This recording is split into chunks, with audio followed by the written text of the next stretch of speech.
povos indígenas foram os primeiros habitantes de muitas terras no mundo. E ao longo dos séculos, em diferentes partes do planeta, conforme o chamado progresso se aproximava, eles foram sendo subjugados, tutelados e discriminados. Foram submetidos a políticas de assimilação, remoção forçada de suas terras de origem e, consequentemente, a violência física, que dizimou muitas etnias. No século XXI, o saldo desse histórico é uma realidade que exige ao menos a atenção da comunidade internacional. Hoje, os índios são apenas 5% da população mundial e são também 1/3 dos 900 milhões de miseráveis do mundo. Um relatório da ONU sobre a situação dos povos indígenas no mundo, divulgado em 2012, revelou o que já se imaginava. O acesso à saúde e à educação são precários e a expectativa de vida e as taxas de mortalidade infantil são superiores às do resto da sociedade. Na entrevista de hoje da série especial do Futuro sobre pobreza e desigualdades, vamos falar sobre a situação de pobreza dos índios no Brasil e entender o que há de comum entre os índios pobres no mundo. Eu converso com o líder indígena Almir Suruí, chefe do povo Pater Suruí de Rondônia. Almir, muito prazer. Obrigado por você estar aqui com a gente. Igualmente, obrigado. Esse relatório que eu citei agora da ONU, Situação dos Povos Indígenas do Mundo, com dados de 2010, divulgado em 2012, ele apontou que 1/3 aí dos miseráveis do mundo são indígenas e só são 5% de índios no mundo, quer dizer, são taxas desproporcionais. A gente entende que em cada região do mundo onde há indígenas, os indígenas podem ser vítimas da pobreza, assim como o resto da população também é. Mas as taxas de pobreza são muito acentuadas entre os indígenas. Dá para dizer que há alguma coisa em comum, mesmo assim, entre os índios do mundo todo que estão em situação de pobreza? O que há de comum entre todos os índios do mundo? Bom, eu acredito que são culturas diferentes que têm, então esse é um comum que vários povos indígenas no mundo têm, né? A cultura que tem relação.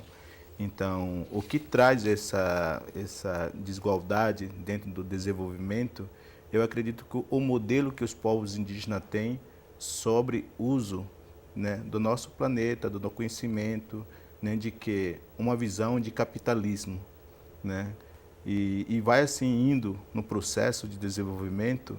Eu acho que hoje, no cenário atual, falta então oportunidade a partir das políticas públicas para os povos indígenas que pode fazer um desenvolvimento para que tenha outra oportunidade que tem qualquer cidadão, né? Uhum. O Brasil é um dos países políticas públicas, você diz, voltadas para os povos indígenas, especificamente? Para as políticas, para os povos indígenas, também para questões sociais que tragam melhor qualidade de serviço, da saúde, educação, né? E que os índios são vítimas, assim como o resto da população, você acha? Exatamente. Aí eu digo, isso que traz também que os povos indígenas aqui no Brasil, né, muitas delas têm 100 terras aqui, indígenas. Né? Então, a terra é uma prioridade de qualquer um ser humano para viver com dignidade. Né? Isso que você chegou num ponto que eu quero tocar. Quer dizer, eu quero entender o que há de determinante, o que é determinante para que os índios, no Brasil especificamente, que é o seu caso, sejam vulneráveis à condição de pobreza. A pressão sobre as terras que originalmente são dos índios, das tribos, isso é um fator que você considera determinante para que os índios hoje estejam em condição de pobreza? Depende das regiões do Brasil também, né? Porque tem regiões do Brasil que totalmente sem terra, né? Porque você tem 10, 15, 20 hectares e dentro dela tem mais de 3, 4 mil indígenas, né? Para eles não é nada. E como que eles poderiam produzir para relação a isso? Agora, relação à região norte, que é a Amazônia, né? Ainda tem muita terra para demarcar, né? Falta de demarcação. Então, hoje, isso também traz esses problemas, porque como é que os povos indígenas podem produzir se não há essa políticas públicas pode direcionar e apoiar a gestão, né? Não adianta só demarcar, né? Por exemplo, os territórios, né, hoje eu acho que na Amazônia poderia ter uns 60% já demarcada, né, acredito eu, né, e não só basta demarcar, tem que levar a políticas públicas que pode ajudar a gestão dela também. Pois é, Né? você está falando de demarcação. Os dados do governo brasileiro são de que 95% das terras indígenas no Brasil já foram demarcadas. No Brasil todo. No Brasil todo. Na região amazônica está a maioria dessas terras.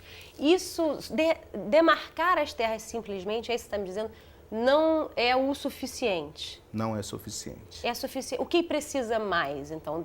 Precisa definir apoio a como produzir, a como usar de forma sustentável a floresta, explorar de forma sustentável, políticas públicas específicas para os povos da floresta e para os indígenas? Com certeza. Tem que ter políticas públicas que pode como financiar projetos sustentáveis dentro de um território.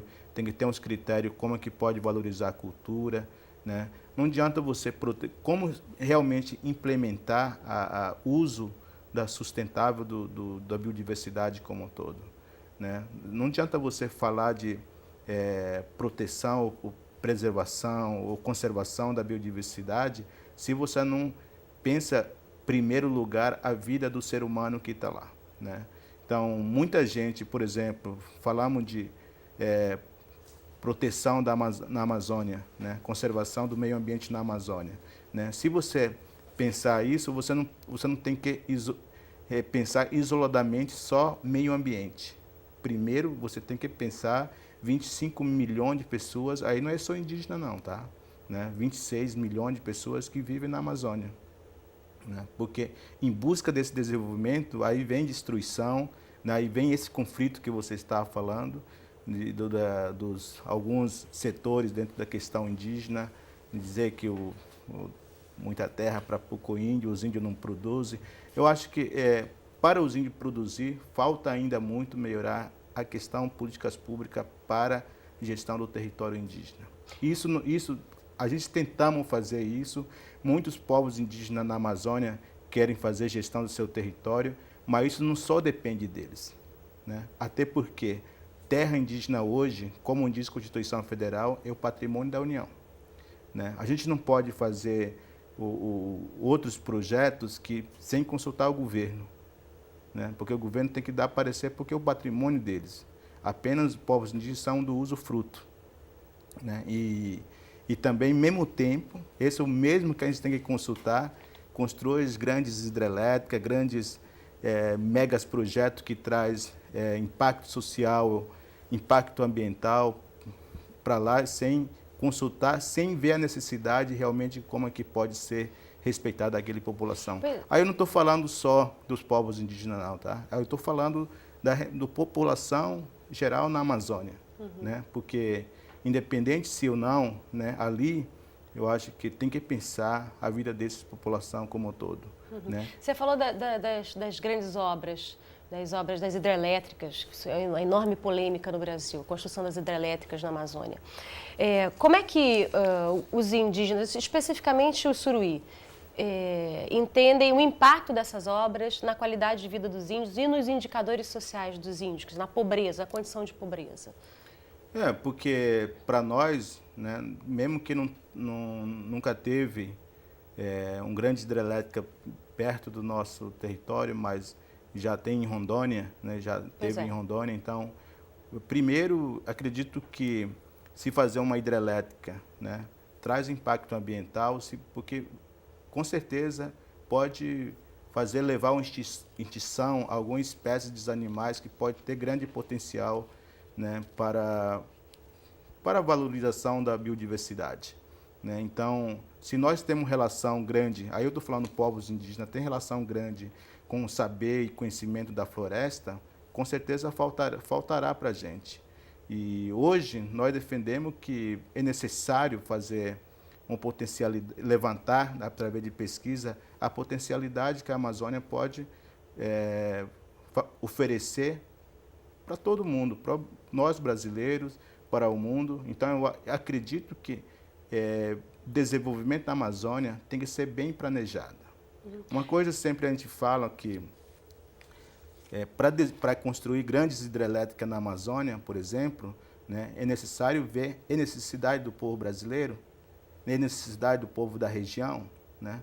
Ou a gente está atendendo o interesse de algum setor que querem ter o lucro em cima das nossas potenciais, né, e que apenas traz um impacto social negativo e ambiental para nós.